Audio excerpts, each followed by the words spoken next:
Perkenalkan, nama saya Kafifah Hamzah. Saat ini saya mengikuti kegiatan Latsar CPNS tahun 2026 Angkatan 267 kelompok 4. Saya merupakan CPNS dari Satuan Polisi Pamong Praja Kabupaten Ende dengan formasi Polisi Pamong Praja Ahli Pertama. Mari kita bahas apa itu sinkronus dan asinkronus.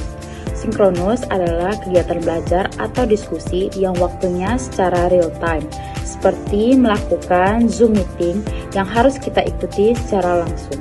Sementara asinkronus adalah kegiatan belajar yang tidak harus dilakukan secara real time atau bersama-sama, jadi lebih fleksibel. Jadi, kita bisa mengakses materi bisa melalui PDF, PowerPoint, ataupun video. Saya juga akan menjelaskan pengalaman pribadi saya belajar secara sinkronus maupun asinkronus. Dalam pembelajaran agenda 1 asinkronus ini, kita diberi materi pembelajaran tentang sikap dan perilaku bela negara, meliputi wawasan kebangsaan dan bela negara, analisis isu kontemporer, dan kesiapsiagaan bela negara. Di sini saya menyadari sebagai seorang ASN tidak hanya dituntut untuk memahami wawasan kebangsaan, tetapi juga harus mengimplementasikannya melalui sikap, perilaku, dan pelayanan yang baik kepada masyarakat. Dan saya juga menyadari bahwa sebagai seorang ASN dituntut untuk peka terhadap isu yang berkembang di tengah masyarakat maupun di lingkungan kantor. Apa itu isu kontemporer? Isu kontemporer merupakan persoalan faktual, aktual, dan berdampak luas terhadap masyarakat dan penyelenggaraan pemerintahan.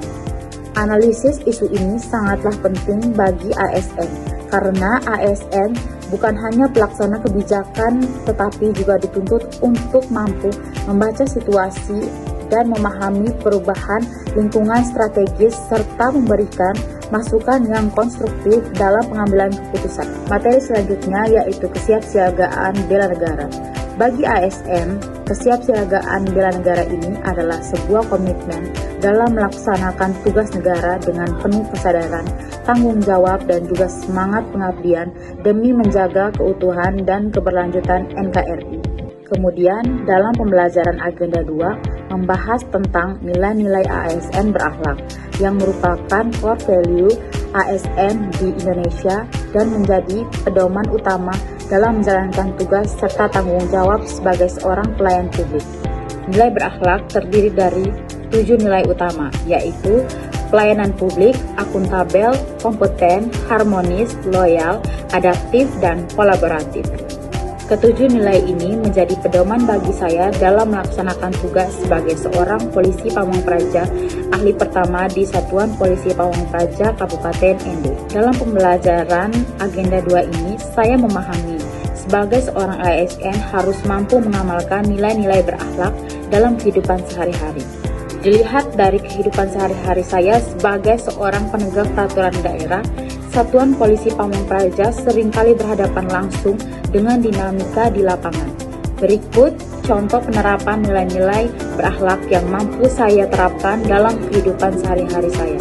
Yang pertama, berorientasi pelayanan. Bukan sekedar menertibkan, tapi membantu masyarakat. Saat melakukan penataan PKL, gunakan pendekatan yang santun, informatif, dan solutif, atau memberikan arahan lokasi yang diizinkan, ketimbang sekedar mengusir. Yang kedua, akuntabel. Melaksanakan patroli dan penertiban sesuai dengan SOP. Tidak menerima pungutan liar dari pedagang atau pengusaha dalam menjalankan tugas pengawasan. Yang ketiga, kompeten.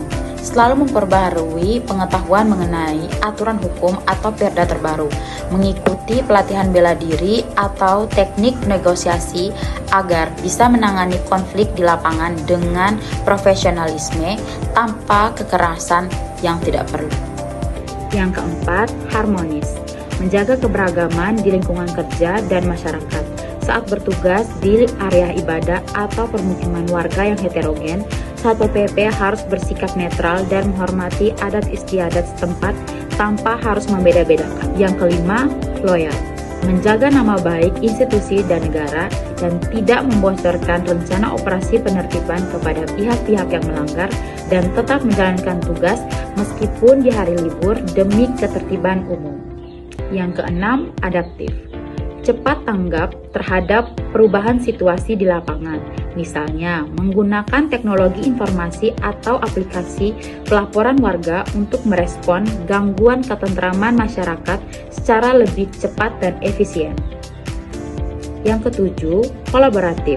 Bekerja sama dengan instansi lain seperti TNI, Polri, Dinas Perhubungan, atau tokoh masyarakat dalam melaksanakan pengamanan wilayah agar tercipta lingkungan yang kondusif.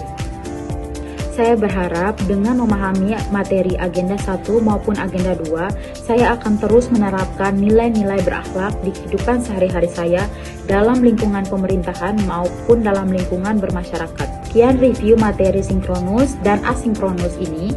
Atas perhatiannya saya ucapkan limpah terima kasih. Wassalamualaikum warahmatullahi wabarakatuh.